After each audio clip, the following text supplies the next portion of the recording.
Warm good morning to all of you. You are most welcome in our class of mental health nursing. And today we'll discuss about the topic schizophrenia. तो दोस्तों आज हम discussion करेंगे schizophrenia के बारे में। Schizophrenia की जब बात आती है तो सबसे पहले सीजोफ्रेनिया है क्या है। तो सीजोफ्रेनिया की जब हम बात करते हैं तो बेटा सीजोफ्रेनिया क्या है। सीजोफ्रेनिया एक साइकोटिक डिसऑर्डर है। सीजोफ्रेनिया क्या है बेटा, एक साइकोटिक डिसऑर्डर है। ये सीजोफ्रेनिया हमारे दो शब्दों से मिलकर बना हुआ है। एक पहला जो शब्द है हमारा सीजो और दूसरा जो शब्द है बेटा वो है हमारा फ्रेनिया। सीजो का मतलब होता है बेटा स्प्लिट और फ्रेनिया का मतलब होता है mind, means split mind. Split mind को क्या बोला जाता है बेटा, सीजोफ्रेनिया। ये जो सीजोफ्रेनिया है, ये सीजोफ्रेनिया की जो टर्म्स जिसने दी थी वो सीजोफ्रेनिया की टर्म देने वाले साइंटिस्ट का नाम क्या बेटा, Paul Eugen Bleuler. Paul Eugen BLEURER Bleuler 1908। ये पॉल यूजन ब्लूरर ने जो टर्म हमारी सीजोफ्रेनिया सन 1908 या 1908 के अंदर दी थी। तो अब हमने सिंपल एक सीजोफ्रेनिया का मतलब क्या होता है कि सीजोफ्रेनिया एक साइकोटिक डिसऑर्डर है, जहां पर साइकोटिक का मतलब आता है कि यहां पर इनसाइट एब्सेंट होती है। सीजो और फ्रेनिया दो शब्द से मिलकर बना हुआ है। सीजो का मतलब होता है स्प्लिट, फ्रेनिया का मतलब होता है माइंड। मींस ये जो टर्म अब कई बार क्वेश्चन जो पूछे जाते हैं, schizophrenia term is given by Paul Eugen Bleuler in 1908। Paul Eugen Bleuler ने 1908 में सीजोफ्रेनिया टर्म को इजाद किया, पैदा किया। ब्लूरर ने 4A सिम्टम्स भी दिए, जो 4A सिम्टम्स हम later we will discuss about that. अब जब हम सीजोफ्रेनिया की डेफिनेशन की बात आती है कि सीजोफ्रेनिया की डेफिनेशन क्या होती है, तो दोस्तों जब डेफिनेशन की बात आती है तो अकॉर्डिंग टू ICD-10, ICD-10 की जब हम बात करते हैं तो सबसे पहले आईसीडी की फुल फॉर्म का हमें पता होना चाहिए। आईसीडी की फुल फॉर्म जो होती है international classification of diseases and disorder, ये आईसीडी की फुल फॉर्म है। सीजोफ्रेनिया क्या होता है? Schizophrenia, according to ICD-10, it is a distortion of thinking, perception, and by an inappropriate affect. Means, according to ICD-10, schizophrenia is an distortion of किस का distortion होता है बेटा? थिंकिंग का, परसेप्शन का और इनअप्रोप्रिएट अफेक्ट। ये तीनों चीजों के पाई जाती है अकॉर्डिंग टू ICD-10। तो बेटा किस किस का डिस्टोर्शन, डिस्टोर्शन मींस होता है बेटा डिस्टरबेंस। किस किस चीज का डिस्टरबेंस होता है? थिंकिंग, परसेप्शन एंड अफेक्ट का डिस्टरबेंस होता है। So according to ICD-10, schizophrenia is defined as fundamental characteristics distortion of thinking, perception and by an inappropriate affect। ये चीज समझ में आ गई? थिंकिंग का, परसेप्शन का और अफेक्ट का डिस्टरबेंस होना, ये सीजोफ्रेनिया कहलाता है। दूसरी जो हमारी डेफिनेशन दी थी अमेरिकन साइकेट्रिक एसोसिएशन ने, अमेरिकन साइकेट्रिक एसोसिएशन की जब हम बात करते कि सीजोफ्रेनिया के अंदर क्या क्या होता है, तो सीजोफ्रेनिया एक ग्रुप ऑफ डिसऑर्डर है। सीजोफ्रेनिया एक ग्रुप ऑफ डिसऑर्डर है जिसको हम सिंड्रोम भी बोल सकते हैं। सीजोफ्रेनिया के कैरेक्टरिस्टिक्स के अंदर disturbance of thinking, mood and behaviour. बेटा इसको याद करने का एक तरीका है कि according to American psychiatric association schizophrenia is an disturbance या distortion of thinking, mood and behaviour. ये क्या कहलाता है बेटा हमारा, ये क्या कहलाता है हमारा सीजोफ्रेनिया। तो सीजोफ्रेनिया की डेफिनेशन आपकी समझ में आई। सबसे पहली definition according to ICD-10, distortion of thinking, perception and inappropriate affect. और दूसरी आ गई according to American psychiatric Association, thinking, mood and behaviour के डिस्टरबेंस को हम सीजोफ्रेनिया बोलते हैं। ये चीज समझ में आई बेटा। इसके बाद अमेरिकन साइकेट्रिक एसोसिएशन ने बोला डिस्टोर्शन। बेटी देखो डेफिनेशन में आपको कुछ याद नहीं करना, डिस्टोर्शन या disturbance, disturbance of thinking, perception and affect को क्या बोलते हैं? Schizophrenia according to ICD ten, according to American psychiatric association, schizophrenia is an disturbance of thinking, mood and behaviour. ये चीज समझ में आ गई बेटा। अब जब हम इसके प्रीवेलेंस की बात करते हैं कि सिजोफ्रेनिया का प्रीवेलेंस मींस कहां कहां पाया जाता है, तो सबसे पहले जो सिजोफ्रेनिया के अंदर प्रीवेलेंस मींस जो कॉमनली सिजोफ्रेनिया पाया जाता है, तो प्रीवेलेंस के अंदर 0.321% ड्यूरिंग लाइफ टाइम। जो नॉर्मल हमारे लोग हैं उनके अंदर 0.321% लाइफ टाइम के अंदर सिजोफ्रेनिया पाया जाता है। नॉर्मल जो एज है इसकी 15 to 45 ईयर्स के अंदर कॉमन पाया जाता है। कुछ सिजोफ्रेनिया 15 से 20 साल की एज में पाए जाते हैं, कुछ सिजोफ्रेनिया 15 से 25 साल की एज में पाए जाते हैं। उसके बाद फीमेल और मेल दोनों अफेक्टेड सेम होते हैं, दोनों में बराबर से ये पाया जाता है सिजोफ्रेनिया। और चिल्ड्रन, अब एक हमारे ये आया समझ में, occurrence 0.321%, normally male and both female are affected. अब हम जब बात करते हैं ईटियोलॉजी की, ईटियोलॉजी मीन्स कॉजेज। कॉजेज के अंदर आपको पहला कॉजेज के बारे में जब हम डिस्कस करते हैं बेटा, तो पहला आता है जेनेटिक फैक्टर्स। मीन्स 40% सिजोफ्रेनिया के चांसेस उनमें होते हैं जिनमें both parents are having schizophrenia, both parents. यदि किसी के मां बाप को सिजोफ्रेनिया है तो उनके बच्चों में 40% चांसेस होते हैं सिजोफ्रेनिया होने के, और यदि एक पर्सन को है तो उनके बच्चों में 10% चांसेस होते सिजोफ्रेनिया होने के। ये जेनेटिक फैक्टर में समझ में आया। उसके बाद में आता है हमारा साइकोलॉजिकल फैक्टर्स। दूसरा कौन सा होता है बेटा? Psychological factors. साइकोलॉजिकल फैक्टर्स के अंदर आता है जैसे मैटरनल डेप्रिवेशन, मां बाप का जुदा होना। किसी की यदि यंग एज में मां छोड़ के चली जाए किसी बच्चे की, या किसी का फादर छोड़ के चला जाए, तो ऐसी कंडीशन में क्या होता है? That will lead schizophrenia. Sigmund Freud की थ्योरी यहां काम करती है। सिगमंड फ्रॉइड ने बोला childhood disturbances will lead disorder in the adulthood stage. बचपन की कुछ कमियां, बचपन की कुछ परेशानियां ओल्डर स्टेज में सिजोफ्रेनिया डिजीज पैदा कर देती है, ऐसा सिगमंड फ्रॉइड ने बोला। तो psychological factors means maternal deprivation, जैसे डाइवोर्स हो गया, बच्चे को अफेक्शन नहीं मिल पा रहा, या लेक ऑफ अफेक्शन हो गया, lack of love and affection. हर किस्म पे, हर जगह, हर पर्सन को अलग अलग अफेक्शंस और अलग अलग लव चाहिए। बच्चा छोटा होता है तो मां बाप का दुलार चाहिए, बच्चे बड़े हो जाते तो पीयर ग्रुप का दुलार चाहिए, उसके बाद बच्चे बड़े हो जाते हैं, शादी हो जाती है तो फिर आपस में कपल को एक दूसरे का प्यार चाहिए। जब बच्चे बुढ़े हो जाते हैं, जब वो ओल्ड एज में पहुंच जाते हैं, तो वो अपने बच्चों से ख्वाहिश रखते हैं कि वो उन्हें प्यार दे। यदि ये सब कुछ चलता रहे तो कोई मेंटल इलनेस नहीं होगी, लेकिन मिल किनको रहा है? तो lake of love and affection. आजकल के जमाने में तो लव एंड अफेक्शन करने का टाइम ही नहीं है। वाइफ सोचती है पतिदेव आएंगे, लव एंड अफेक्शन की बातें करेंगे, पतिदेव आ ही नहीं रहे। जब आते हैं जब पत्नी देवी सो जाती है। No time is there because we are finding the love and affection in the money. दुनिया ने मटेरियल के अंदर या मनी के अंदर अपनी खुशी देख ली है ना, तो वो क्या चाहते हैं कि सब खुशियां हमारे इसके अंदर है। लव एंड अफेक्शन थोड़ी ले सकता है, मां का प्यार पैसा थोड़ी कर सकता है, पति का प्यार पैसा थोड़ी कर सकता है कि एक सूटकेस लाके तुम्हें रख दिया, बोला ये तुम्हें प्यार करेगा, तो वो पति की कमी तो पूरा नहीं कर सकता, ना वाइफ की कमी पूरा कर सकता। तो lake of love and affection, over protection.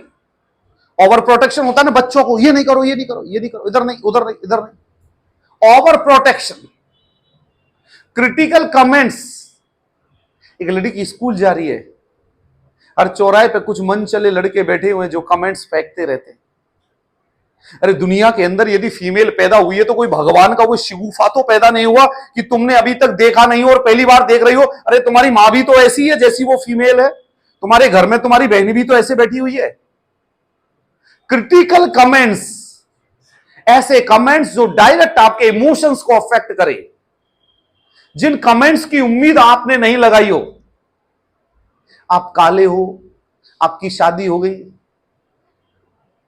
और पतिदेव ने आपको बोला आप काली हो। Critical comments.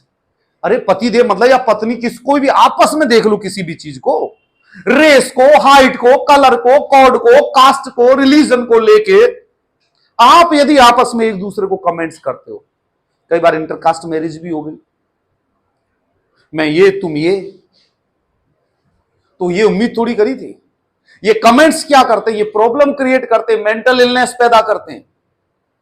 तो बेटी साइको सोशल फैक्टर्स के अंदर ऐसे फैक्टर्स जो आपकी साइकोलॉजी और सोशल फैक्टर से रिलेटेड होते हैं, सोशल, तो ये सारी चीजें इसके अंदर आती है जो कि मानसिक रोगी पैदा करती है, मेंटल इलनेस पैदा करती है, सिजोफ्रेनिया पैदा करती है। नेक्स्ट आता है सोशल फैक्टर्स। सोशल फैक्टर्स में क्या आगे? लो सोशल इकोनॉमिक स्टेटस, गरीब आदमी की कोई नहीं सुनता। सोशल फैक्टर्स, गरीब को तो कोई शादी में न्योता भी नहीं देते, क्या कुछ लेके थोड़ी आएगा। हाँ, सोसाइटी ऐसा करती है, मैंने बहुत सारे लोगों को सुना है, वो गरीब थे, लोगों ने इनवाइट नहीं किया, कोई पूछते नहीं थे, अब थोड़ा पैसा आ गया वही लोग पूछने लग गए। Social economic status, below poverty line individuals, religion और रेस। रिलीजन और रेस की जब आप बात करते हैं तो आप बड़े लेवल पर मत लीजिए, आप किसी भी गांव में किसी भी रिलीजन को ले लीजिए, यदि किसी एक रिलीजन की बाहुल्यता उस गांव के अंदर है तो दूसरे रिलीजन के लोग दब के रहते हैं। वो किसी भी रिलीजन में ले लो, किसी एरिया के अंदर ले लो, किसी कास्ट के ऊपर ले लो, यदि ये एक कास्ट यहां पर ज्यादा क्वांटिटी में है तो वो दूसरी कास्ट को जीने नहीं देगी। एक रिलीजन यहां पर बाहुल्यता से है तो वो दूसरे के रिलीजन को रिस्पेक्ट नहीं देगा। वो कहेगा भाई तुम मंदिर मत जाओ, वो कहेगा भाई तुम मस्जिद मत जाओ, वो बोलेगा तुम लाउड स्पीकर हटाओ, वो बोलेगा तुम घंटी हटाओ। No satisfaction is there in that between there. तो है क्या है, जिस चीज में जो वहां पर जो माइनॉरिटी है उसको क्या होगा? मेंटल स्ट्रेस होगा। मेंटल स्ट्रेस होगा, वो अपने कस्टम्स और ट्रेडिशंस पूरी तरीके से फॉलो नहीं कर पाई। हमारे इंडिया में तो भी फ्री है, लेकिन पाकिस्तान जैसी कंट्री में जाके देखो क्या हाल है वहां पे। हमारे यहां फ्री ऑफ एजुकेशन, आप भी आईएएस बन सकते हो, आप भी आईपीएस बन सकते हो, मैं भी आईएएस बन सकता हूं, मैं भी आईपीएस बन सकता हूं, और दुनिया में किसी भी धर्म का, किसी भी रिलीजन का, किसी भी कास्ट का बंदा आईएएस बन सकता है। उसको क्वालिटी होनी चाहिए, क्योंकि हमारे यहां समानता का अधिकार है। लेकिन कई जगह एजुकेशन का अधिकार नहीं है कई लोगों को। तो बेटा ये social factors, social poverty, social economic status, below poverty line, low social economic status, religion और रेस। रेस, हमारे यहां पे कुछ काले लोग यदि आ जाएं तो हम कैसे देखते हैं उनको? ऐसे मिस, हमारे यहां पर रेस को जैसे यदि हमारे नॉर्थ ईस्ट के जो हमारे कुछ भाई बहन जो नॉर्थ ईस्ट में रहते, वो यदि हमारे साथ में आए, हमारे वो रेस के कारण कहीं ना कहीं उनको डिस्क्रिमिनेशन सहना पड़ता है। कहीं ना कहीं हमारे साउथ इंडियंस को यहां पर आके रेस के कारण उनको झेलना पड़ता है, और हम यदि साउथ में जाओ तो हमें झेलना पड़ता है। तो रेस मींस आपके लुक, आपके कल्चर, आपके ट्रेडिशंस और आपके उस बिहेवियर के कारण कुछ न कुछ डिफरेंशिएशन आपको झेलना पड़ता है, जिसके कारण मेंटल स्ट्रेस पैदा होती है, मेंटल टेंशन पैदा होता है। उसके बाद ऑर्गेनिक फैक्टर्स। इंडिया के अंदर तो रेसिज्म बहुत कम है, फॉरेन कंट्रीज के अंदर तो गोरे काले का भेदभाव बहुत बड़ा है। वहां पर काला आदमी देख के, काला मींस इंडियंस काले में ही आते हैं सब, इंडियन, बांग्लादेशी, पाकिस्तानी। ये गोरे में मत समझ लो कि यहाँ का बच्चा जैसे हिमांशु गोरा है तो हम गोरे में आ जाएंगे, ये भी काले में ही आएगा हम जैसे ही। इसके गोरे होने से फर्क नहीं पड़ना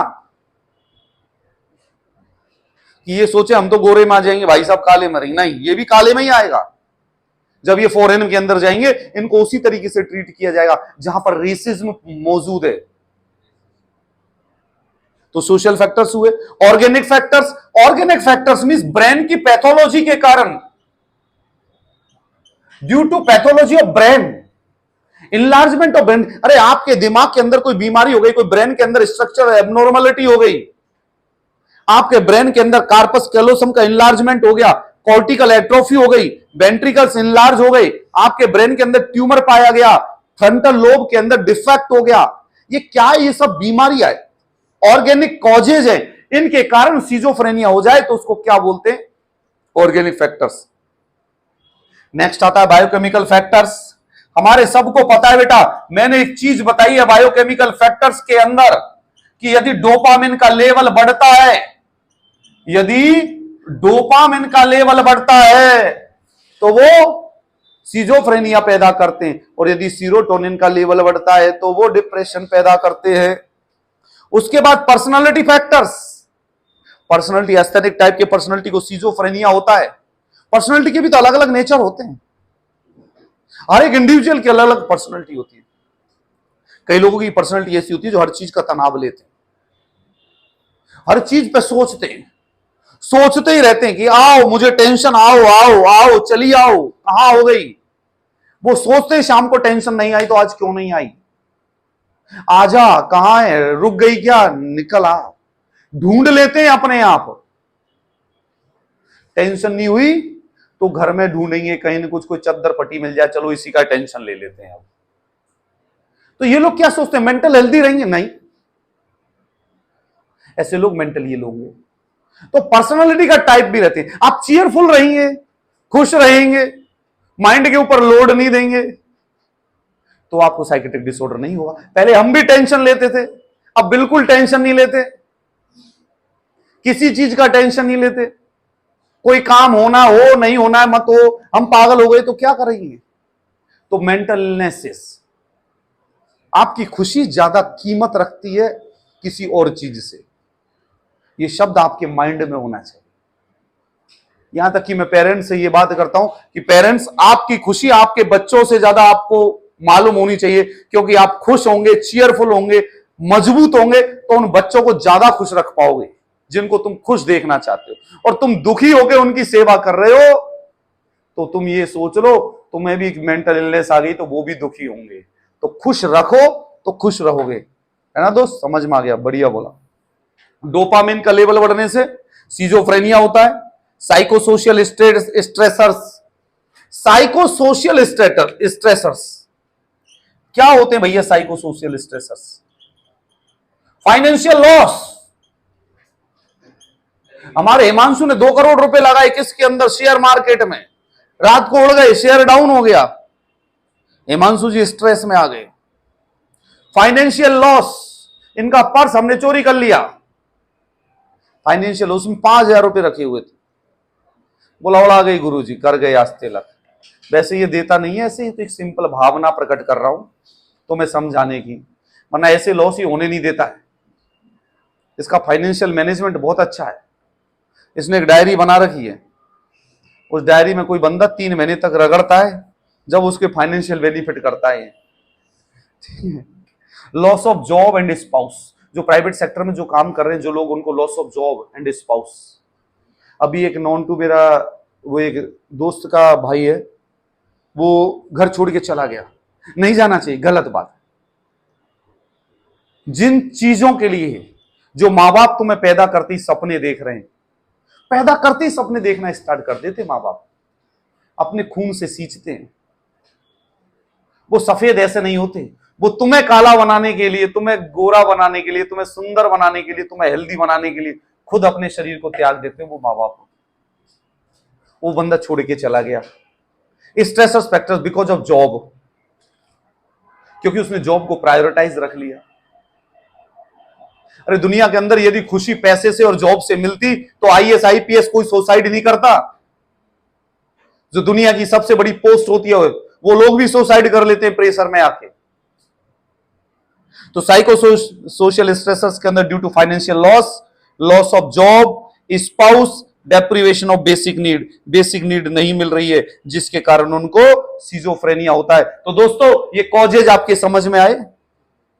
इन कॉजेज को पढ़ने के बाद में अब हम डिस्कशन करते हैं टाइप्स ऑफ सिजोफ्रेनिया के लिए, क्योंकि types of schizophrenia important question है जो एग्जाम के अंदर पूछा जाता है।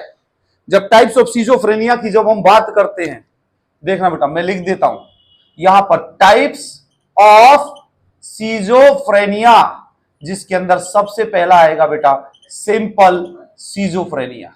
सिंपल सिजोफ्रेनिया जो सिंपल है, ये सिंपल सिजोफ्रेनिया के अंदर क्या होगा? सिंपल सिजोफ्रेनिया के अंदर क्या होगा बेटा? Disturbance interest in human relations and emotions. जो लोग सिंपल सीजोफ्रेनिया के होते हैं वो अपने रिलेशंस को मेंटेन नहीं कर पाते। Disturbance of interest in human relation, emotion and activity. उनको इंटरेस्ट नहीं होता, वो अपने जॉब के प्रति भी इंटरेस्ट नहीं रख पाते और एक जॉब दूसरे जॉब को छोड़ते रहते, जिसके कारण उनको क्या बोला जाता है? Migratory workers. उनको क्या बोला जाता है बेटा? Migratory workers. Migratory, MIGRATORY, migratory workers. Simple schizophrenia के जो लोग होते हैं, सिंपल सीजोफ्रेनिया के अंदर पर्सन को disturbance of interest in human relations, emotions and activity, hallucination और डिल्यूजन रेयरली पाया जाता है। हेलुसिनेशन परसेप्शन का डिसऑर्डर होता है। हेलुसिनेशन का मतलब false perception without external stimuli होता है, जिसका मतलब होता है कि मैं बिना किसी स्टिमुलस के आवाजें सुन रहा हूं। उसके बाद the person with simple schizophrenia keep changing their jobs. पता पड़े 200 रुपए के लिए जॉब छोड़ दिया, वो जॉब चेंजेस करते रहते हैं। They are known as migratory workers. कभी यहां, कभी वहां, कभी कहां, ऐसे लोगों को बोला जाता है माइग्रेटरी वर्कर्स। सिंपल सीजोफ्रेनिया के अंदर ईसीटी अफेक्टिव नहीं होती है। ECT is not affective, effective. Prognosis इसका पुअर होता है और एज 15 से 25 साल की एज के अंदर ये पाया जाता है। मींस मेरे भाई, कहने का मतलब क्या है कि ये सिंपल सीजोफ्रेनिया 15 से 25 साल के अंदर पाया जाता है। ईसीटी नॉट इफेक्टिव होती है और प्रोग्नोसिस इसका पुअर होता है। ये चीज आपको याद करनी है मेरे दोस्त। सिंपल सीजोफ्रेनिया के अंदर जब सीजोफ्रेनिया आ गया तो इंटरेस्ट कम हो ही जाएगा, इमोशंस कम हो ही जाएंगे और बिहेवियर तो बिगड़ जाएगा ही। ये चीज समझ में आई आपको? ये सिंपल सीजोफ्रेनिया। दूसरा जो टाइप होता है भाई, वो होता है हमारा हेवीफ्रेनिक सीजोफ्रेनिया। ये हेवीफ्रेनिक सीजोफ्रेनिया, इसका जो प्रोग्नोसिस है बड़ा पुअर होता है। ईसीटी इसके अंदर नॉट इफेक्टिव होती है। ईसीटी मींस इलेक्ट्रोकन्वल्सिव थेरेपी, जिसके अंदर करंट लगाते हैं। इसकी वीडियो हमने पिछली डाल रखी है, आप देख सकते हैं। ईसीटी नॉट अफेक्टेड और प्रोग्नोसिस इसका वेरी पुअर होता है।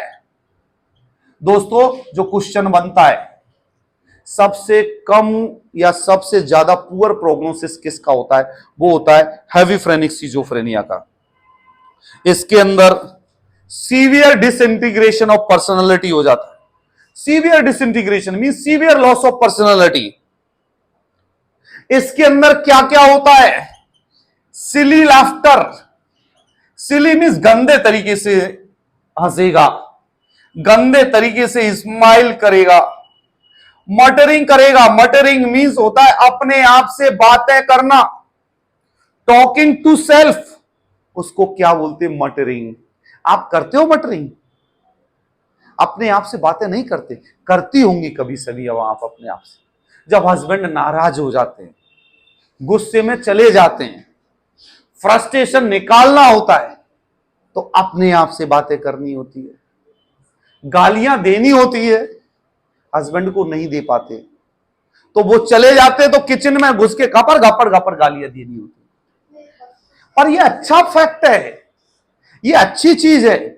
इससे आपके माइंड का स्ट्रेस और टेंशन तो एक्सप्रेस आउट हो रहा है। आप मुंह पे दोगे तो प्रॉब्लम हो जाएगी, पीठ पीछे ही तो दे दो, आपका दिल भी हल्का हो जाएगा।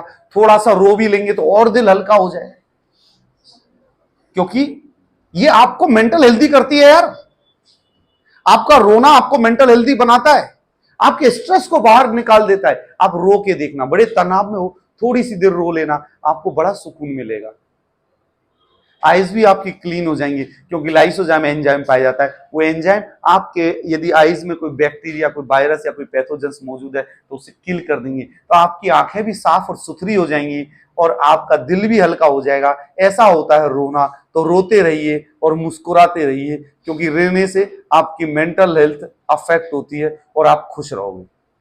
ठीक है, अब इसका मतलब ये नहीं है घर में जाते ही स्टार्ट कर दो, आपके घर वाले मेरे पास आ जाए टाइम टू टाइम देख के silly laughter, silly smile, muttering, talking to self. आदमी खुद के लिए सबसे बढ़िया दोस्त है बेटा। ये सारे सिम्टम्स हम करते हैं, ये सारे सिम्टम्स हम करते हैं। यदि कोई सुंदर सी लड़की देख लो और मन नहीं करे तो हम सिली स्माइल देते हैं ना, यूं करके है? वो उसके लिए तो सिल्ली है ना। यदि यहां अमीषा पटेल आ जाए तो हमारे हिमांशु भैया सिली स्माइल देंगे ना, देंगे ना। अब हिमांशु भैया वो स्माइल उसके लिए लग रही हो, लेकिन उसके लिए तो सिली लगेगी ना। वो तो सोच रही है ये सिली स्माइल दे रहा है। तो ये सिम्टम्स बेटा, अब जो मैं बोलना चाह रहा हूं, साइकेट्री के ये जितने भी डिसऑर्डर्स हमारे अंदर पाए जाते हैं, लेकिन जब तक एक लिमिट में होते हैं, जब तक ये नॉर्मल प्रोटेक्शन करते हैं, जब ये लिमिट क्रॉस हो जाती है तो ये मेंटल इलनेस बनाते हैं। जैसे ओसीडी के अंदर हमने बताया ना, हाथ धोना is a normal task of your life, but again and again you are washing your hands, and hand washing is the किसका रिजल्ट? एंजाइटी जो आपके माइंड में आ रही है उसको सॉल्व करने के लिए आप हैंड वॉश कर रहे हो, तो ये क्या? Mental illness. अरे सोच के बाद हाथ धो रहे हो तो नॉर्मल ही है भाई, धोना ही पड़ेगा। कि तुम सोचोगे नहीं धोऊंगा ओसीडी हो जाएगी, कि यार डायरिया लग गए 5 बार गए तो 5 बार हाथ नहीं धोंगे, क्योंकि अगले जी ने तो बोला है 2-3 बार हाथ धोने चाहिए, खाने के बाद हाथ धोने चाहिए, हम नहीं धोएंगे ओसीडी हो जाएगा। नहीं भाई, धोने चाहिए, क्योंकि वो नॉर्मल एटीट्यूड है, वहां पर नॉर्मल बिहेवियर है वो। मटरिंग आ गया, यहां पर मास्टर वेटिंग भी आ जाएगा। ओपनली मास्टर वेट, न्यूड घूमेंगे, ओपनली मास्टर वेट, देखना भाई, ओपनली मास्टरवेशन करेंगे। ऐसे पर्सन न्यूड घूमते हैं, कहीं भी यूरिनेशन कर सकते हैं, कलेक्शन ऑफ डर्टी थिंग्स करेंगे। अरे यदि ये सिम्टम्स किसी के अंदर पाए जा रहे हैं तो कहना कि ये मेंटल इलनेस की तरफ बढ़ रहे हैं। आजकल सोसाइटी बहुत मेंटल इलनेसेस की तरफ बढ़ती जा रही है। हम लोगों के अंदर या सोसाइटी के अंदर शर्म नहीं रही। अरे मैंने बोला ना, न्यूड शॉर्ट क्लोथ्स पहनना, आप किसी के मरने में जा रहे हो और स्कर्ट और टॉप पहन के जा रहे हो। अरे मर गए भाई, साड़ी पहन जाओ, सफेद पहन जाओ, रो लो थोड़ी सी देर, ये नॉर्मल कल्चर है हमारे इंडिया का। तो बेटा ये एबिफ्रेनिक सीजोफ्रेनिया समझ में आया? एबिफ्रेनिक सीजोफ्रेनिया का प्रोग्नोसिस बड़ा पुअर होता है, इनकी लाइफ स्टाइल बड़ी डिसऑर्गेनाइज्ड होती है। भगवान किसी को ये बीमारी ना दे, दुश्मन को भी ना दे। डिसऑर्गेनाइज्ड लाइफ स्टाइल रहती है। सेक्सुअल एग्जीबिशन होता है, आजकल तो बड़ा सेक्सुअल एग्जीबिशन चल रहा है, सारे फिल्म स्टार सेक्सुअल एग्जीबिशन में लगे हुए हैं। कई बार तो ये हो जाता है कि अरे यार बच्चों के सामने सोशल मीडिया कैसे खोलूं, पते पड़े सोशल मीडिया पे घुसते ही यही लोग आ जाते हैं। कैसे आते हैं पता नहीं, वो लोग दिखाना चाहते हैं हमें कि तुम ये देखो। तो sexual exhibition, disorganized life style, person will masturbates, और एक बड़ा famous mirror gazing. Mirror gazing का मतलब आप जैसा करेंगे वैसा ही वो सामने वाला पर्सन करता है, जिसको क्या बोलते हैं मिरर गेजिंग। ये सारे सिम्टम्स किसके पाए जाते हैं मेरे दोस्त? एबिफ्रेनिक सीजोफ्रेनिया के। समझ में आया? ये देखो कितना मजेदार, कितनी चीजें, मन खुश हो गया। अलका मैडम समझ में आ गया? आगे समझ, आगे से, अरे हाँ तो कर दो भाई। हाँ आ गया माइग्रेटिव सिंपल सीजोफ्रेनिया। उसके बाद आता है पैरानोइड सीजोफ्रेनिया। जब हम पैरानोइड सीजोफ्रेनिया की बात करते हैं तो पैरानोइड सीजोफ्रेनिया के अंदर पाया जाता है डिल्यूजन ऑफ परसिक्यूशन। मेरे दोस्तों सब कुछ फेमस है। जैसे मैं एक आदमी हूं और सुरेश सर एक आदमी है, हम फेमस। अरे हम किसके लिए जाने जाते हैं? मैं साइकेट्री पढ़ाने के लिए जाना जाता हूं, वो पीडियाट्रिक पढ़ाने के लिए जाने जाते हैं। तो भैया ऐसे ये एक साइजोफ्रेनिया का डिसऑर्डर है जो जाना जाता है किसके लिए? डिल्यूजन ऑफ परसिक्यूशन के लिए। अलका मैडम याद होगा, डिल्यूजन ऑफ परसिक्यूशन।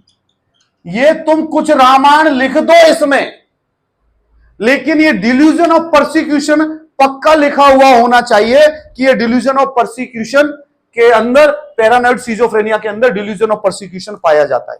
ये चीज समझ में आई मेरे बेटे? इसके अलावा ये most common type of schizophrenia है। मोस्ट कॉमन टाइप, बेटा ये क्वेश्चन बहुत बार पूछा जाता है कि most common type of schizophrenia कौन सा है? कौन सा है बेटी? Paranoid schizophrenia. इसके अंदर पेशेंट्स एक्सट्रीमली सस्पिशियस रहते हैं।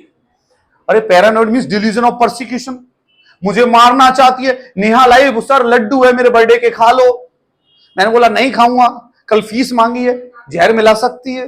कल अखबार में खबर आई थी कि फीस मांगने पर शिक्षक को जहर दिया, तो क्या पता इसने पढ़ ली हो तो ये ले आई हो। मैंने बोला अलका तुम खा लो पहले। अलका ने बोला मैं नहीं खाऊंगी सर। तो मैंने बोला तुम देख लो एक बार। ये क्या होता है? सस्पिशियसनेस। बहुत सारे लोगों के अंदर सस्पिशियसनेस रहती है। इसको क्या बोलते हैं हम? Delusion of persecution. Thank you. Delusion of persecution, delusion of persecution. उसके बाद में इसके अंदर डिल्यूजन ऑफ ग्रेंडियोसिटी पाई जाती है, आइडियाज ऑफ रेफरेंस पाया जाता है, और हाइपोकॉन्ड्रियल डिल्यूजन प्रेजेंट होता है। हाइपोकॉन्ड्रियल डिल्यूजन प्रेजेंट होता है। एज हेल्यूसिनेशन बहुत कॉमनली पाया जाता है, और ईसीटी इफेक्टिव होती है। इसके अंदर ईसीटी इफेक्टिव होती है, ईसीटी इफेक्टिव होती है, और इसका प्रोग्नोसिस गुड होता है। इसका प्रोग्नोसिस कैसा होगा बेटी? गुड, बढ़िया, जल्दी रिकवर कर लेंगी। पेशेंट से ओपन एंडेड क्वेश्चन करने चाहिए, पेशेंट की साइलेंटली सुननी चाहिए, और यदि पेशेंट्स खाने से रिलेटेड सस्पिशियस है तो यदि हम खाना उसको सर्व कर रहे तो हम सब खाना लेके जाएंगे, उससे कहेंगे तुम अपने हाथ से खाना ले लो। खाना क्लोज पैकिंग में होना चाहिए। हम यदि 10-15 प्लेट्स पूरे डिपार्टमेंट या पूरे वार्ड को कर रहे हैं तो उससे कहेंगे आप अपने हाथ से खाना उठा सकते हैं। तो ऐसे हम उसके सस्पिशन को खत्म करेंगे, उसको पॉजिटिव इनपुट्स करेंगे कि वो सस्पिशियस ना रहे, उसको महसूस कराना है कि हम उसके फेथफुल है। अरे आप मेंटल हेल्दी हो, आप आपके दिल की बात मुझे जब बता पाओगी ना, जब आपका मेरे ऊपर विश्वास होगा। मैं फेथफुल हूं नहीं, आपको पता है अगले जी यूट्यूब पे क्लास लेंगे तुरंत बोल देंगे, तो आप मुझे बताओगे ही नहीं ना, और नाम और ले देंगे संग में। तो फेथफुलनेस, तो बेटा डिल्यूजन ऑफ ग्रेंडियोसिटी जो जिसमें पाई जाती है उसको पैरानॉइड सिजोफ्रेनिया बोलते हैं। ये मोस्ट कॉमन टाइप, कई बार क्वेश्चन आता है most common type of schizophrenia is paranoid schizophrenia. Paranoid schizophrenia के अंदर डिल्यूजन ऑफ परसिक्यूशन पाया जाता है। इसके अंदर ईसीटी इफेक्टिव होती है, प्रोग्नोसिस गुड होता है। उसके बाद में दूसरा जो आता है बेटा वो आता है कैटाटोनिक सिजोफ्रेनिया। अब देखो बेटा कैटाटोनिक सिजोफ्रेनिया, देखो हम जो डिस्कशन कर रहे हैं कैटाटोनिक सिजोफ्रेनिया। अब देखो ये दो शब्दों से मिलकर बना हुआ है भाई। Cata means disturbed, tonic means muscle tone. Disturb muscle tone को क्या बोलते बेटा? कैटाटोनिक। ये दो तरीके का होता है कैटाटोनिक सिजोफ्रेनिया। एक तो होता है भैया कैटाटोनिक एक्साइटमेंट, और एक होता है क्या? Catatonic stupor. अब बेटी देखो किताब जो बोल रही है वो मैं बोलूंगा, लेकिन ये शब्द क्या कर रहा है? एक्साइटमेंट। मैं इतने एक्साइटमेंट में कपड़े फाड़ दिए मैंने, वो ये लो, बर्तन फेंक दिए, तोड़ दिया, ब्रेक द होम्स, कपड़े फाड़ना, टीयर करना, सामने वाले को मार देना, पंच मार दिया। ओए ये क्या हो गया? ये तो लग गया। इसको क्या बोलते हैं? Catatonic excitement. तो नॉर्मली और कैटाटोनिक स्टूपर, ऐसे पर्सन कैसे होते? शांत, म्यूट। हमारे हेबिफ्रेनिक सिजोफ्रेनिया को सिली बिहेवियर भी बोला जाता है। कैटाटोनिक स्टूपर के अंदर पेशेंट नॉर्मली शोज डिप्रेशन और apathy. Apathy means loss of affect. चेहरा ऐसा रहेगा उदासीन सा, जैसे घर में चले जाओ और बीवी का मुंह देख लो तो तुम्हें लगेगा हाय हाय वापिस ही चला जाऊं क्या। अरे कम से कम खुश तो रह लो भाई। क्यों? मेरे आने से पहले खुश थी, बढ़िया मजे से जिंदगी कट रही थी, मेरे आते ऐसे बढ़िया उदासी, बड़ा परेशान हो जिंदगी से। ऐसे ही होता है, ऐसे बनाते हैं जान पूछ के। जब भी तो आदमी काबू में रहेगा ना। आलू हंस के दिखा दिया तो बिल्कुल अनकंट्रोल हो जाएगा, बड़ी खुश है, उसका खून बढ़ जाएगा, मरेगा कैसे फिर जल्दी। तो मुंह फुला के दिखाओ। Catatonic stupor, apathy, depression, uncommunicated, characterized by failing of interest, interest in a mute and mask like face, eyes closed or fixed at point,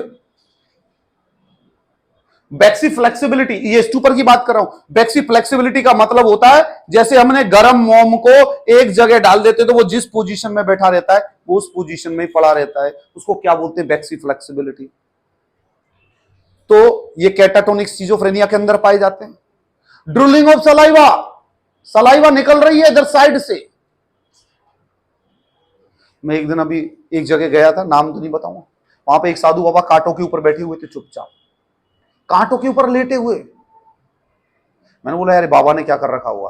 मैंने या तो पीछे अस्तबल लगा रखा होगा, गधे की चमड़ी लगा रखी होगी, क्योंकि मोटी चमड़ी होती है तो कहीं नहीं घुसेगी, या पत्थर लगा रखा होगा या कुछ लोहे का वो लगा रखा होगा। लेटे रहो, पीछे से इस साइज से वो कटवा लो, क्या कहते हैं तुम्हारे, जिस तरह तुम्हें लेटना है कांटों के ऊपर, उधर से तुम लोहे का सरिया लगा वो लगवा लो, लोहे का सेटअप करवा लो पीछे कपड़ों में, नहीं पता पड़ेगा। या फिर जो मेंटल इलनेस होते हैं वो ये काम करेंगे। मैं तुम्हें आग में कूद के दिखाऊं तो कोई मुझे मेंटल हेल्दी बोलेगा? मेंटल इलनेस होगी। तो ये कैटाटोनिक स्टूपर समझ में आया। कैटाटोनिक एक्साइटमेंट के अंदर पर्सन इंपल्सिव रहेगा, इंपल्सिव मींस एग्रेसिव, कपड़े फाड़ देगा, एग्रेसिव रहेगा, मोटर एक्टिविटीज ज्यादा हो जाएंगी और वाइल्ड मैनर जानवर बन जाएगा, जंगली जानवर की तरह बिहेव करेगा। कई होते हैं ना घर के अंदर सर मार देते हैं। अभी परसों एक दिन एक बंदा आके मेरे से मिला, बोला मेरे हस्बैंड भगवान की मूर्ति फेंक देते हैं। मैंने बोला पागल है क्या? बोला उसके बाद रोते। मैंने इलाज कराओ, ये वास में लाइन में लगाओ। घर के अंदर में कमा के ला रहे हो, तुम घर की चीज का नुकसान कर रहे हो, तो ये क्या है? ये मेंटल इलनेस है और तुम झेल रही हो, तुम महान हो। यदि शादी से पहले ऐसा करते हो तो डाइवोर्स ले लो, क्योंकि मेंटल हेल्थ एक्ट के अंदर लिखा हुआ है कि शादी के दौरान यदि कोई मेंटल इलनेस यदि किसी को है तो हिंदू मैरिज एक्ट 1955 के अकॉर्डिंग उस शादी को कैंसिल माना जा सकता है।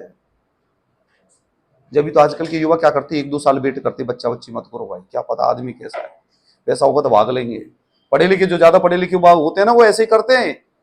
देवेंद्र आजकल नहीं करता कोई भी जल्दी जल्दी में काम, वेट करते हैं पूरा। यदि आदमी ढंग का नहीं है तो छोड़ दो। हाँ ये जरूरी है, आपकी खुशियां बहुत जरूरी है। डेली मरने की बजाय तो एक दिन मर लिया जाए तो वो ज्यादा बढ़िया है। राय साहब तुम गृहस्थी चलाओ, मेरे शब्दों को मत इन्वॉल्व करना, और जो अनमेरिड लोग हैं वो बिल्कुल शब्दों पे मत जाना। मैं मेंटल हेल्थ के हिसाब से बताता हूं, क्योंकि mental health is the first aspect of your life, जहां खुशी आपकी सबसे ज्यादा वैल्यू करती है दुनिया में किसी और चीज की बजाय। यदि आपको आपकी खुशी के लिए किसी का भी त्याग करना पड़े, कर दो, मैं करता हूं त्याग। जो मुझे टेंशन देता मैं दोबारा बात नहीं करता, और जो खुशी जिसके संग मिलती है मैं बात करता। तो कैटाटोनिक एक्साइटमेंट के अंदर क्या होगा, एक्साइटमेंट आ रहा है तो बंदा बोलेगी भी ज्यादा। अब जैसे मैं ज्यादा बोल रहा हूं, मैनिया स्टेज में चल रहा हूं, कपड़े फाड़ सकता है, बोलेगे भी ज्यादा, प्रेशर करेगा तो डिहाइड्रेशन होगा, तो डिहाइड्रेशन हो सकता है। टीयर देयर क्लोथ, स्लीपलेसनेस, नींद नहीं आती, ब्रेक और डिस्ट्रॉय आर्टिकल्स, आसपास के लोगों को हार्म कर सकता है। तो ये क्या हुआ बेटा, सिजोफ्रेनिया, कैटाटोनिक सिजोफ्रेनिया। समझ में आ गया मेरे दोस्त। उसके बाद आता है रेसिडुअल सिजोफ्रेनिया। रेसिडुअल सिजोफ्रेनिया, ये शब्द खुद बोल रहा है। अलका भाई ये बताओ तुम, रेसिडुअल का मतलब क्या होता है? बचा हुआ या रिमेनिंग। अरे भैया रेसिडुअल का मतलब क्या होता है हिमांशु भैया, कि हमें यदि सिजोफ्रेनिया हो गया तो सिजोफ्रेनिया का ट्रीटमेंट लिया, सिजोफ्रेनिया ट्रीट हो गया, बट एक आध दो सिम्टम्स जो है वो रह गए, उसको क्या बोलते हैं? Residual schizophrenia. अरे मटके में पानी भरा पीने के लिए, नल थोड़ा ऊपर लगा हुआ था, पानी पूरा निकल गया, अब नल के नीचे का जो पानी बचा हुआ है उसको रेसिडुअल वाटर बोलते हैं। ऐसे सिजोफ्रेनिया को ट्रीट होने के बाद कुछ सिम्टम्स हमारे बॉडी के अंदर रह जाते हैं, जिसको क्या बोलते हैं हम? Residual schizophrenia. जैसे लेक ऑफ इंटरेस्ट। मैं दुनिया में बहुत लोगों से कहता हूं यार, तुम्हें काम मिला है, घर मिला है, गृहस्थी मिली है, बच्चे मिले, पैसा मिला है, सब कुछ मिला है, फिर तुम रो रहे हो। ये जिस दिन हटा लिया ना ईश्वर ने, परेशान हो जाओगे। तो काम करते रहो, मजे लेते रहो, खुश होते रहो। समझ में आया? मेरे बच्चे परेशान करते हैं, मत करते, दान दे दो, लेने वाले बहुत खड़े लाइन में, वो भी नहीं करना, रोना भी है। तो रेसिडुअल सिजोफ्रेनिया के पर्संस लेक ऑफ इंटरेस्ट होता है, उनको लेक ऑफ कम्युनिकेशन होता है, लेक ऑफ इंटरेस्ट होता है, lack of motive and drives. जीवन में कोई इच्छा ही नहीं, बस खत्म। Lack of motives and drives जिसके नहीं होते उसको भी रेसिडुअल सिजोफ्रेनिया की कैटेगरी में रखा जाता है। अब आता है अनडिफरेंशिएट सिजोफ्रेनिया। अब दोस्तों मैं आपको बता रहा था कैटाटोनिक सिजोफ्रेनिया के अंदर जो हमारा रह गया, कैटाटोनिक सिजोफ्रेनिया 20 to 35 इयर्स के बीच में पाया जाता है। कैटाटोनिक सिजोफ्रेनिया 20 से 35 साल के बीच में पाया जाता है। इसका ऑनसेट एक्यूट होता है, ईसीटी इफेक्टिव होती है, प्रोग्नोसिस बेस्ट होता है। रेसिडुअल सिजोफ्रेनिया और undifferentiated schizophrenia. Residual means schizophrenia का कुछ हिस्सा रिमेनिंग रह गया। अनडिफरेंशिएटेड सिजोफ्रेनिया का मतलब होता है बेटा, तुम्हें लग रहा है कभी तो कैटाटोनिक सिम्टम्स है, कभी लग रहा है डिल्यूजन ऑफ परसिक्यूशन हो रहा है, कभी तुम्हें लग रहा है कि हेवीफ्रेनिक हो रहा है। तुम डिफरेंशिएट नहीं कर पा रहे कि which type schizophrenia he is having और शी इज हैविंग। तो इसको क्या बोलते हैं बेटा हम? Undifferentiated schizophrenia. ये चीज समझ में आ गई? आया?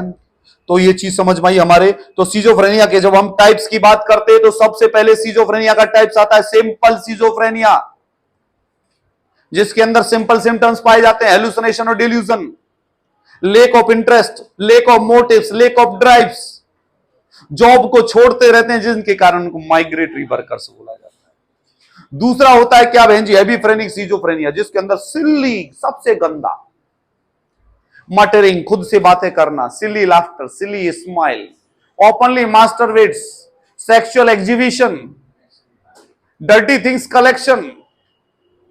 डर्टी थिंग्स में बहुत कुछ आता है, कुछ भी कलेक्ट कर सकता है आदमी जिसके मूड में जो आ जाए। जैसे क्लेप्टोमेनिया बताते हैं ना, दिलीप कुमार को थी बीमारी, जिसके अंदर वो क्या करते थे, फीमेल के अंडरगारमेंट, जहां वो शूटिंग करने जाते थे वहां फीमेल के अंडरगारमेंट जो होते थे उनको उठा के ले आते थे और अपने पास रखते थे। ऐसे ऐसे सेक्सुअल डिसऑर्डर वाले लोग दुनिया में मौजूद है। अमिताभ बच्चन को मिस्थेनिया ग्रेविस है, जब वो हाथ देता है तो उसके हाथ वाइब्रेट करनी, वो कप कपाते हैं, वो नर्व वीकनेस के कारण है। देखा होगा आपने मिस्थेनिया ग्रेविस। ब्लैक मूवी में देखना, ब्लैक मूवी देखिए। अरे तुमने मूवी भोजपुरी मूवी देखी है? तो कहते हैं हाँ देखी है सर। ब्लैक मूवी के अंदर अमिताभ बच्चन, रानी मुखर्जी रहती है, रानी मुखर्जी मेंटली इल रहती है। वो रानी मुखर्जी का बिहेवियर डिसऑर्गेनाइज होता है, वो खाने के अंदर ऐसे टूटती है, she don't know how to eat the food. Amitabh Bachchan work as a nurse, then after in the last scene of the movie Rani Mukherjee learn how to eat the food, चम्मच से खाने लग जाती है। आपको सब कुछ सिखाया हुआ है, आप मेंटल हेल्दी है, इस कारण आपको सब कुछ पता है कि हाँ यार ऐसा होता है। उन मेंटल इलनेस के लोगों से पूछो खुश रहना क्या होता है, दुखी होना क्या होता है, खाने का आनंद क्या होता है, जीवन का आनंद क्या होता है, जीवन क्या है, उनसे पूछो। यदि ईश्वर ने एक दिन यहां से साइलेंट कर दिए ना, दुनिया में सब साथ छोड़ जाएंगे, साथ छोड़ जाएंगे।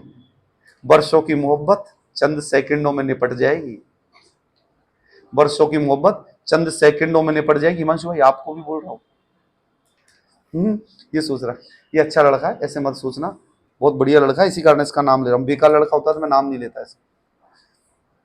रेसिडुअल अनडिफरेंशिएटेड, जहां हम सिम्टम्स को अनडिफरेंशिएट नहीं कर पाते। अब कई बार कई बच्चे पूछे सर साइकेट्री याद नहीं होती। बेटा साइकेट्री को याद करने के लिए उतरना पड़ेगा, दिल से उतरना पड़ेगा। ये कोई वैसे तो है नहीं है, अरे भाई डायबिटीज मेलाइटिस में शुगर इतना हो गया तो इतना नीचे हो गया तो नीचे, ये यहां से होता है ऐसे होता है, यहां कुछ नहीं है, दिल की बातें, और दिल से ही उतरना पड़ेगा भाई। किताब के दम पे उतरोगे और किताब की लैंग्वेज में उतरोगे तो फिर कोई नहीं समझा पाएगा, कोशिश करके देख लेना। और जिस दिन इनसे प्यार करने लग गए किताबों से, इनसे कहेंगे हाँ तुम ही मेरी जान हो और तुम ही सब कुछ हो, उस दिन ये किताबें तुम्हें अपना बना लेगी और साइकिट्री तुम्हारे दिल से और रोम से निकलेगी। रोम रोम से पसीने निकलते ना, ऐसे रोम रोम से साइकिट्री निकलेगी दोस्त। जब मूड खुश होता है तो ऐसी बातें करने का मन करता है, मन दुखी होता है तो फिर ऐसे लगता है कि चलो टाइम कब होगा। आज हमारा मन खुश है क्योंकि हम मेनिया की स्टेज में है, बीपीएडी होता है हमें, तो मेनिया की स्टेज में है। आज हम 4 बजे 6 बजे तक पढ़ा सकते क्योंकि हम मैनिक स्टेज में। यदि डिप्रेशन की स्टेज में होते तो हमारा चेहरा भी अलग होता, हमारा नूर भी अलग होता, हमारे शब्दों का value, speech, tone, rhythm, volume सब अलग होता। अब इसमें जो मैंने बोला कुछ सीख ही नहीं दीदी। मैं दीदी बोलता हूं ना, जब ये समझ लिया करो मैं कमेंट्स कर रहा हूं और एग्रेशन में बोल रहा हूं, है ना, क्योंकि तुम सीखते नहीं हो। तो ये हमारे सीजोफ्रेनिया के टाइप्स हुए, समझ में आए। आगे पहला हमारा हुआ कौन सा सीजोफ्रेनिया का टाइप, सिंपल सीजोफ्रेनिया। दूसरा हो गया एपिफ्रेनिक सीजोफ्रेनिया। एपिफ्रेनिक सीजोफ्रेनिया में सिल्ली शब्द याद रखना। अरे मेरे भाई बर्फ की सिल्ली याद रख लेना, पर वो सिल्ली मत बना देना कि जैसे गर्मियों में पसीने से रोकने के लिए क्या उपाय करते थे, एक बच्चे ने क्या करा, पंखा मंखा कुछ नहीं, बर्फ की सिल्ली का फोटो बनाया है। तो सिली बिहेवियर का मतलब कोई बर्फ की सिल्ली मत बना देना, सिली बिहेवियर आप समझ में आ गया। फिर तीसरा आ गया residual schizophrenia, delusion of paranoid schizophrenia, delusion of persecution पाया जाता है, catatonic schizophrenia, residual schizophrenia, अनडिफरेंशिएट schizophrenia, और एक होता है सीजो अफेक्टिव सीजोफ्रेनिया, जिसके अंदर सीजोफ्रेनिया अफेक्टिव डिसऑर्डर के साथ आता है, उसको बोलते हैं सीजो अफेक्टिव सीजोफ्रेनिया। बेटा डायरेक्ट सीजोफ्रेनिया डायग्नोसिस नहीं होता, आपको बताया ना मिनिमम 4 वीक 4 to 6 वीक का टाइम लगता है सीजोफ्रेनिया डायग्नोसिस करने में। तो जो 4 से वीक से पहले का जो टाइम होता है उसमें डायग्नोसिस होता है सीजो अफेक्टिव डिसऑर्डर। ये सीजो अफेक्टिव डिसऑर्डर यदि प्रोलॉन्ग्ड टाइम तक रहता है, 6 वीक तक रहता है, तो हम उसको कह सकते हैं सीजोफ्रेनिया।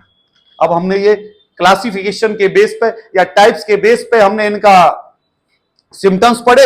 अब हम कॉमन सिम्टम्स देख लेते हैं जो हमारी किताब माता जी बोल रही हैं कि कौन कौन से सिम्टम्स होते हैं। तो सबसे पहले जनरल अपीयरेंस डर्टी होगा, शेबी होगा। अब शेब रखना यदि ऐसे नहीं है देवेंद्र ने स्टाइल में शेब रखी हुई है तो तुम इसे सीजोफ्रेनिया की कैटेगरी में रखो, नहीं, ये बना के आया हुआ है, मेंटेन की हुई है, ये उस कैटेगरी में नहीं आएगी जिस कैटेगरी में रुखसार मियां रखते हैं। यदि यही डर्टी मीन्स हमारी सी तरह बढ़ा ले, जुए उसके अंदर पड़ जाए, गंदी लगे, उल्टी पुल्टी लगे, हम 2-4 गांठ उसमें दे ले, गांठ भी हम यूं दे टाई की तरह, तो this type of shave is known as schizophrenic. odd behavior and posture, irritable, anxious, poor personal maintenance and hygiene, poor hygiene, ऐसे सीजोफ्रेनिया जिनको होता है। स्पीच इररिलेवेंट टॉक करेंगे, इररिलेवेंट।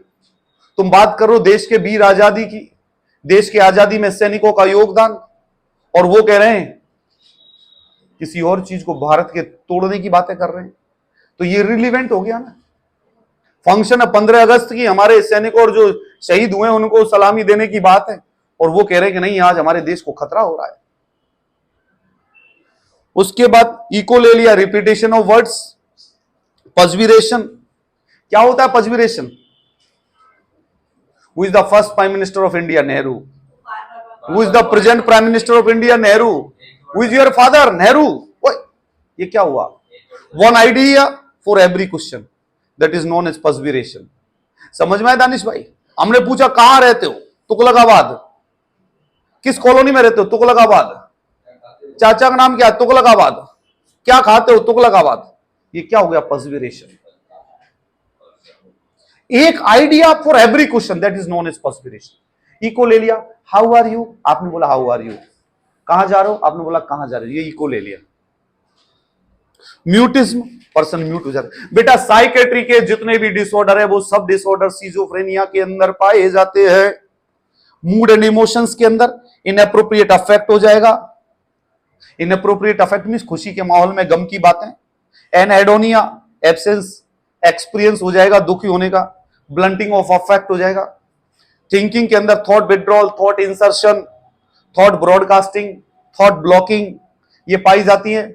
ये सारी जो हमारे यूट्यूब पे नहीं समझ पा रहे हो तो इन सब के ऊपर हमारी वीडियोस बनी हुई है कि थॉट ब्लॉकिंग क्या होता है, थॉट विड्रॉल क्या होता है। आप देखिए, पीछे समय निकालेंगे तो आप देखेंगे यहां तो हमारे ये बच्चे ही नहीं देखते तो हम क्या देखेंगे। इन्होंने कसम खा ली, बाप परसों मरे आज मर जाए, गुरुजी परसों मरे आज मरे, कोई मरे, हम नहीं पढ़ेंगे, कसम खा लेते हैं। अब भाई मेरे को तो बचना है। नेक्स्ट आता है, इसके अंदर जो क्वेश्चन बनता है, ब्लूरर 4A सिम्टम्स। नेहा ये दीदी क्वेश्चन आया हुआ है 4A, ये क्वेश्चन आया हुआ है, पढ़ लेना इसको, पढ़ने की इच्छा हो तो, और यदि मेरे ऊपर एहसान करो तो भी पढ़ लेना। 4A ब्लूरर्स।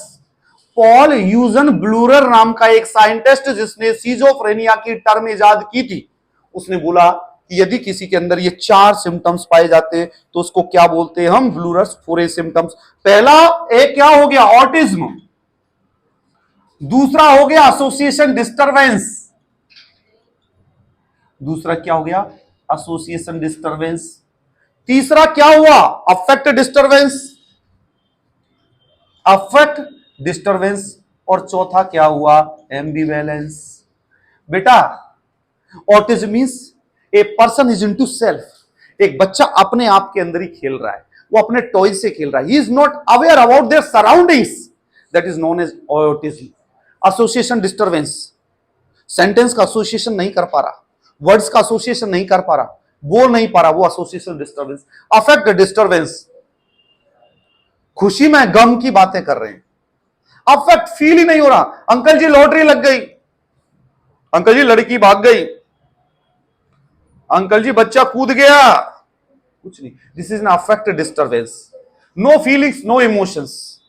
उसके बाद आता है एम्बिवेलेंस। एम्बिवेलेंस का मतलब होता है love and hate both feelings are there for one person, that is known as ambivalence. ये 4A सिम्टम्स हो गए। Hallucination, auditory, visual, gustatory, tactile, सारे टाइप्स के हेलुसिनेशन पाए जाएंगे। इंपल्सिविटी इंक्रीज होगी, प्रेजेंट होगी। इंपल्सिविटी मेरे दोस्त, एग्रेशननेस, एग्रेशन। इंपल्सिविटी को क्या बोलते हैं हम, बिजारे, BIZARRE, बिजारे बिहेवियर। दोस्तों बिजारे बिहेवियर, एग्रेशन ज्यादा होगा, तोड़ देगा, फोड़ देगा। उसके बाद जजमेंट इंपेयर्ड होगा, डिल्यूजन प्रेजेंट होंगे, nihilistic delusion, delusion of persecution, delusion of control, delusion of reference, ये सारे प्रेजेंट होंगे। जजमेंट इंपेयर्ड हो जाएगा, इनसाइट एब्सेंट हो जाएगी। ये सिम्टम्स हुए हमारे सिजोफ्रेनिया के बारे में। उसके बाद बेटा पॉजिटिव और नेगेटिव सिम्टम्स, जिसके बारे में क्वेश्चन पूछा गया था पिछली बार नोट सेट के अंदर कि पॉजिटिव सिम्टम्स कौन कौन से होते हैं और नेगेटिव सिम्टम्स। मेरे भाई, मेरे दोस्त देविंदर, दीपांशु, पॉजिटिव सिम्टम्स का मतलब है कि ये पॉजिटिव है, इसके प्रेजेंट होने से ये कह देगा सिजोफ्रेनिया है। तो कौन कौन से हो गए मेरे दोस्त, delusion, hallucination, illusion, speech disorganise speech and behaviour. ये क्या है, पॉजिटिव। पॉजिटिव मतलब ये है तो सिजोफ्रेनिया है। अब नेगेटिव, नेगेटिव मींस जो आपके माइंड से, एनहेडोनिया, मुझे प्लेजर फील नहीं हो रहा। मेरी वाइफ कह रही है तुम घूमने आए हो, कहां, स्पेन, बीच पे बैठे हुए हो, जो तुम चाहते हो वो अवेलेबल है, I am not feeling pleasure, anhedonia. भगवान कहे अब तुझे खुश करने के लिए क्या ला दूं, this condition is known as anhedonia. तूने मांगी नौकरी, नौकरी दे दी, तूने मांगे बच्चे, बच्चे दे दिए, तूने मांगा पति, पति दे दिया, तूने मांगा मकान, मकान दे दिया, तूने मांगा गाड़ी, गाड़ी दे दी। अब तू क्या मेरी कुर्सी मांगना चाहता है? ऐसे लोगों को एनहेडोनिया बोला जाता है। नेगेटिव सिम्टम्स का मतलब बेटा पॉवर्टी ऑफ स्पीच, जो माइंड के लेवल से नेगेटिव रहते हैं, मींस हमारे पॉवर्टी ऑफ स्पीच हो गई तो नेगेटिविटी हो गई ना, माइंड में कमी आ गई ना। लेक ऑफ मोटिवेशन हो गया, इनएप्रोप्रिएट इमोशंस हो गए, ब्लंट अफेक्ट हो गया, ए सोशलिटी रह गई, एपैथी हो गया, एवोल्यूशन हो गया, स्पीच कम हो गई, जिसको क्या बोलते हैं हम, alogia. ALOGIA, alogia means decreased speech. Alogia को क्या बोलते हैं हम? एलोजिया को क्या बोलते हैं हम? Decreased speech. तो दोस्तों ये सिम्टम्स हमारे सीजोफ्रेनिया के कंप्लीट होते हैं। समझ में आए? इनकी जो टर्म्स आपके समझ में आई होगी, जैसे थॉट डिसऑर्डर, तो थॉट डिसऑर्डर के लिए भैया थॉट डिसऑर्डर की वीडियो देख लेना, तुम भी देख लेना, हाथ जोड़ के अनुरोध है तुमसे, नेहा दीदी आपसे भी हाथ जोड़ रहे हैं, पढ़ लेना थॉट डिसऑर्डर। राय साहब ये हाथ इधर भी जोड़े तो आपके पास अपने आप पहुंच गए, ये नहीं अलग से आपको जोड़ने हो। इनसे मैंने आज ICD-10 की टर्म में वो पूछी थी फुल फॉर्म क्या होते हैं, ये उसका जवाब नहीं दे पाए। आज हम शाम तक टेंशन में रहेंगे कि ऐसी हमें क्या कमी है कि हमारे छात्र हमारे जवाब नहीं दे पाए कि ICD की फुल फॉर्म क्या होती है। आप नहीं आए थे उससे पहले, मैंने पूछ लिया था। अब थोड़ा सा दुख तो होता है ना मन को कि यार ये क्या अचंबा हो गया, हम तो जबकि बोलते भी बार बार है, लेकिन क्या है तुम्हारे सर्वर को तुम बिजी रखते हो। सर्वर बिजी मतलब यहां बैठे हो तो घर में चल रहा होगा, आदमी क्या कर रहा है, घर में क्या कर रहे हैं, यहां पे रहो तो यहीं के रहो तो समझ में आ जाएगा, दिल में उतर जाएगी। और बड़ा इंपॉर्टेंट टॉपिक है भाई, तुम भी पढ़ लो, कोई आए क्लास में या ना आए उससे कोई फर्क नहीं पड़ता, तुम पढ़ाई करो जब भी तुम्हारा सिलेक्शन होगा। तुम्हारा सिलेक्शन हो गया तो तनख्वाह तुम किसी और को नहीं दोगे, ना मुझे दोगे, मुझे तो मिठाई का डब्बा मिलेगा एक, वो भी आजकल कम खाता हूं, और ढंग की मिठाई ले आए तो ज्यादा भी खा सकता हूं। नहीं आजकल तो ऐसी ऐसी मिठाइयां आने लग गई है जो मैंने देखी भी नहीं। काजू कतली तक तो मैं पहुंच गया हूं भाई। अब तो हमारी इच्छा है काजू कतली के बियॉन्ड कोई मिठाई आती हो वो खाई जाए। दानिश के यहाँ खाते, पर ये तो बोले सर जी अपना तो कुछ होगा ही नहीं तो तुम खाओगे कहां से। आ जाना, घर वाले प्रवचन भी सुना देंगे आपको, ऐसे भर के रखते हैं गालियां। जो भी आता है उसको देते हैं। अब आती है बात ट्रीटमेंट की। ट्रीटमेंट की जब हम बात करते हैं तो बेटा ECT, ट्रीटमेंट की जब हम बात करते हैं तो हमारे ये टाइप्स हटा दो बेटा, इस टाइप्स के अंदर सबसे पहले ट्रीटमेंट की बात करते हैं तो ट्रीटमेंट के अंदर ECT आता है, इलेक्ट्रोकन्वल्सिव थेरेपी। इलेक्ट्रोकन्वल्सिव थेरेपी जिसके फाउंडर सेरेनिटी एंड बिन्नी है 1938 के अंदर, जिसके अंदर करंट प्रोवाइड किया जाता है टेम्पल्स के ऊपर, जिसके अंदर ग्रैंड मल सीजर्स पैदा होते हैं।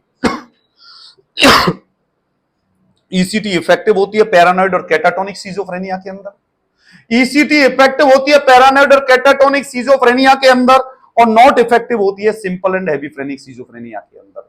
जो लोग यदि ये सोच रहे हो कि मैं स्पीड से बढ़ाता हूं तो इसमें आवाज मतलब मेरे मोशन को कम करने का भी ऑप्शन आता है यूट्यूब पे, धीरे धीरे भी हो जाता हूं, तो आप मुझे कंट्रोल कर सकते हो। यूट्यूब पे कोई बटन आता है उसके थ्रू मेरी आवाज को भी आप कंट्रोल कर सकते हो। नेक्स्ट आता है साइकोफार्मेकोलॉजी। साइकोफार्मेकोलॉजी की जब बात आती है तो बेटा दो तरीके की साइकोटिक ड्रग होती है, एंटी साइकोटिक ड्रग होती है, एक टिपिकल और एक एटिपिकल। टिपिकल की जब बात आती है तो सबसे पहली जो टिपिकल ड्रग आती है क्लोरप्रोमाजिन। ये क्लोरप्रोमाजिन जो ड्रग होती है ये फर्स्ट डिस्कवर्ड ड्रग है जो कि 25, 50 और 100 mg में दी जाती है। दूसरी जो हेलोपेरिडोल होती है ये एक्स्ट्रा मिडल सिम्टम्स को ट्रीट करने के लिए काम में आती है। और एक जो ड्रग है बेटा ट्राइफ्लूरोपेरिजीन, ये 2 mg की टेबलेट दी जाती है। एटिपिकल एंटीसाइकोटिक जो ड्रग होती है बेटा रेस्पेरिडोन, जो 2 mg होती है, ये डिसरिथमिया डेवलप कर सकती है। दूसरी ओलेंजापाइन होती है जो कि वेट गेन करती है। अब ये मैंने क्यों लिखा ओलेंजापाइन वेट गेन, क्योंकि क्वेश्चन बनता है कि ऐसी कौन सी ड्रग है सिजोफ्रेनिया के अंदर जिससे कि वेट बढ़ता है, वो है ओलेंजापाइन। ये कौन सी ड्रग है? Atypical drug. Clozapine maximum effect करती है एक्स्ट्रा पिरामिडल सिम्टम्स के अंदर। पॉजिटिव जो सिम्टम्स होते हैं हमारे, पॉजिटिव सिम्टम्स होते हैं, ये ट्रीटमेंट किए जाते हैं टिपिकल एंटीसाइकोटिक्स के द्वारा। ठीक है बेटा, टिपिकल एंटीसाइकोटिक ड्रग्स के द्वारा। ये समझ में आया? Positive symptoms treat by typical antipsychotics, आपको मैंने पहले लिखवा दिए कौन कौन से होते हैं।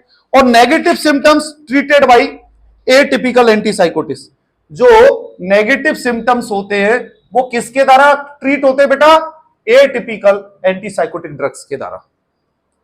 साइकोथेरेपी की बात की जाती है तो सारी साइकोथेरेपी मैंने आपको साइकोथेरेपी की वीडियो बनाई हुई है जिसमें आप पढ़ सकते हैं। फैमिली साइकोथेरेपी, फैमिली को समझाना है। मैराइटल साइकोथेरेपी, जो मैराइटल थेरेपी हमारी, मिल्यू थेरेपी जो मैक्सवेल जोन्स ने दी थी 1953 में।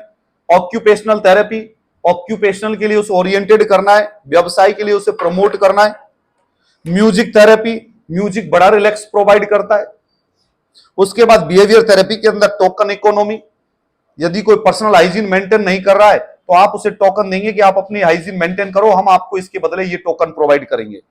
सोशल स्किल ट्रेनिंग, सोसाइटी में रहने के लिए उसे स्किल प्रोवाइड करेंगे, मॉडलिंग देंगे, group meeting, video conferencing, demonstration. Modelling means यदि उसे ये नहीं पता कि टिकट कैसे लिया जाता है तो हम उसे समझाएंगे कि क्या करना होता है।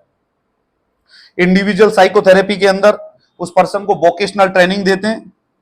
उसके बाद उसको रिहेबिलिटेशन सेंटर पे रखा जाता है, जैसे day care centre. Day care centre क्या है? जहां पे वो पर्सन दिन में आता है, दिन में रहता है, ट्रीटमेंट लेता है, थेरेपीज लेता है, शाम को अपने घर चला जाता है, उसको बोलते हैं day care centre. Night shelter किसको बोलते हैं? जिसमें वो पर्सन रात को आता है, रात को रुकता है, ट्रीटमेंट लेता है, थेरेपीज लेता है, सुबह अपने घर को चला जाता है, तो डे केयर सेंटर आ गया। नाइट शेल्टर समझ में आ गया। हाफ वे होम, जिनके अंदर वो कुछ समय के लिए उस घर के अंदर आके टिकते हैं, ट्रीटमेंट लेते हैं, शेल्टर लेते हैं, खाना पीना लेते हैं और उसके बाद चले जाते हैं। उसके बाद कम्युनिटी बेस्ड रिहेबिलिटेशन मींस आजकल कम्युनिटी मेंटल हेल्थ सेंटर्स बनाए गए हैं। अभी तक इंडिया के अंदर 2 कम्युनिटी मेंटल हेल्थ सेंटर है, बस 2 इंडिया के अंदर 2 कम्युनिटी मेंटल हेल्थ सेंटर है। एक तो निमांस का साकलवाड़ा और एक अंबाला के पास में जो पीजीआई करता है, रायपुर डिस्ट्रिक्ट या रायपुर जगह के पास में है, वो कम्युनिटी मेंटल हेल्थ सेंटर है। मैंने दोनों ही देखे हुए हैं। Community mental health centre means community based, जैसे पीएससी सीएससी होती है ऐसी मेंटल हेल्थ सेंटर बनाए गए। ये दोनों का बेटा निमांस का साकलवाड़ा में है, मैं आपको और डिटेल बता दूंगा इसकी। और एक कम्युनिटी सेंटर हमारे अंबाला के पास में रायपुर जगह पड़ती है, वहां पर एक कम्युनिटी मेंटल हेल्थ सेंटर है। ये दोनों जगह कम्युनिटी मेंटल हेल्थ सेंटर है जो कि कम्युनिटी बेस्ड पर उन्हें ट्रीटमेंट प्रोवाइड करती है। उसके बाद में self help group, mental patient का ऐसा ग्रुप जो अपने आप की हेल्प करे। यदि एक पर्सन बीमार है तो दूसरा उसकी हेल्प करे, प्रोडक्टिविटी से जिए। हम इनके ऊपर एक वीडियो बना लेंगे। सेल्फ हेल्प ग्रुप क्या होता है, इंडिविजुअल में क्या होते हैं, हाफ वे होम क्या होते हैं, शेल्टर होम क्या होते हैं। सिजोफ्रेनिया का जो क्लासिफिकेशन है according to ICD-10 F22 F29 तक दिया गया है। सिजोफ्रेनिया का जो डायग्नोसिस है वो 28 to 30 डेज के बाद में ही होता है, 4 वीक्स के बाद में। नर्सिंग केयर के अंदर जब हम इसकी बात करते हैं तो सबसे पहले जब नर्सिंग मैनेजमेंट की बात होती है तो सबसे पहले तो हमें मेंटल पेशेंट से IPR मेंटेन करना होता है। उसके बाद पेशेंट से आर्ग्यूमेंट नहीं करनी है, पेशेंट को लिसन करना है, पेशेंट को सिक्योर करना है, बायोलॉजिकल एंड फिजिकल नीड्स को फाइंड आउट करना है उसकी का, और उसको प्रॉपर ड्रेसिंग, कॉम्बिंग, पेशेंट को प्रॉपरली पॉजिटिवली रीइंफोर्स्ड करना है, नेगेटिव रीइंफोर्समेंट नहीं करना, अटेंशन करना है फूड एंड न्यूट्रिशन को कि वो अच्छा खाना खाए, हेल्दी रहे, फूड प्रॉपर ले, न्यूट्रिशन प्रॉपर ले, स्लीप, नींद उसे आने देना है। रात को यदि वो सोने जा रहा है तो लाइट आप धीमी कर दें, बंद कर दें। रात को हॉट ड्रिंक देते हैं, गर्म दूध दे दें, बेड पे अच्छी पोजीशन दे दें, गुड वेंटिलेशन प्रोवाइड कर दे, बाउल ब्लेडर मूवमेंट को मेंटेन करना है, पेशेंट को इंजरी से रोकना है। पेशेंट का यदि डिस्ट्रक्टिव नेचर है और सुसाइडल आइडियाज हैं तो उसे प्रिवेंट करना है और फाइंड आउट करना और ऑब्जर्वेशन में रखना है कि वो अपने आप की सुसाइड ना कर ले। अननेसेसरी स्टिमुलाई नहीं रखने एनवायरमेंट में कि जिनको देख के उसे एग्रेशन आए। When the patient is altered perception, यदि उसका परसेप्शन अल्टर्ड हो जाए तो उस दौरान उसके हमें हेल्प करना है कि जिससे कि वो राइट परसीव कर ले। जैसे प्रोवाइड डाइवर्जन थेरेपी, हम डाइवर्जन थेरेपी देते हैं जिससे कि वो माइंड डाइवर्ट कर ले। रियलिटी ओरिएंटेशन में हेल्प करते हैं हम उसकी कि वो रियलिटी ओरिएंटेशन में ओरिएंटेड हो जाए। Try to interact with the patient, patient के साथ इंटरेक्ट करेंगे। डाइवर्जनल थेरेपी एक ये क्या कहते हैं, कैसे उसकी हेल्प करेंगे हम पर्सन की। जैसे कोई पर्सन परसीव नहीं कर पा रहा, जैसे हमारे गांव के अंदर बुजुर्ग आदमी है, हमें पहचान नहीं पा रहा कौन आया, तुम बताते ना बाबा ये आया, इसका हाथ पकड़ो, बाबा ये इसका नाम ये है, बाबा ये ऐसा लग रहा है, ये ऐसा, वो कहता हाँ अच्छी बात है चलो आ गया, अच्छा तू वो ये लाओ टच करके देख लिया। ये क्या करता है बेटा, हेल्प इन द परसेप्शन। तो ये सिजोफ्रेनिया को शॉर्टली ब्रीफली हमने पढ़ा, कंटेंट बहुत ज्यादा है, आप पढ़ लो, सिजोफ्रेनिया पूरा हो गया है, इसके अंदर कोई चीज नहीं बची हुई है। और एक ईयर दे रहा हूं, आप इन नोट्सों को किसी और दूसरे कोचिंग सेंटर्स में, नाम नहीं लूंगा, किसी भी कोचिंग सेंटर के साथ आप कंपेयर कर सकते हैं, आपको ये नोट्स अच्छे ही मिलेंगे। इससे कम कंटेंट ही उनमें मिलेगा, ये सबसे ज्यादा कंटेंट है, सबसे अप्रोप्रिएट कंटेंट है जो आपको पढ़ना है। Thank you so much, bye bye, take care. हमारे नोट्स पढ़ते रहिए, हमें याद करते रहिए, वीडियोस देखते रहिए और सिजोफ्रेनिया को याद करते रहिए। Thank you so much.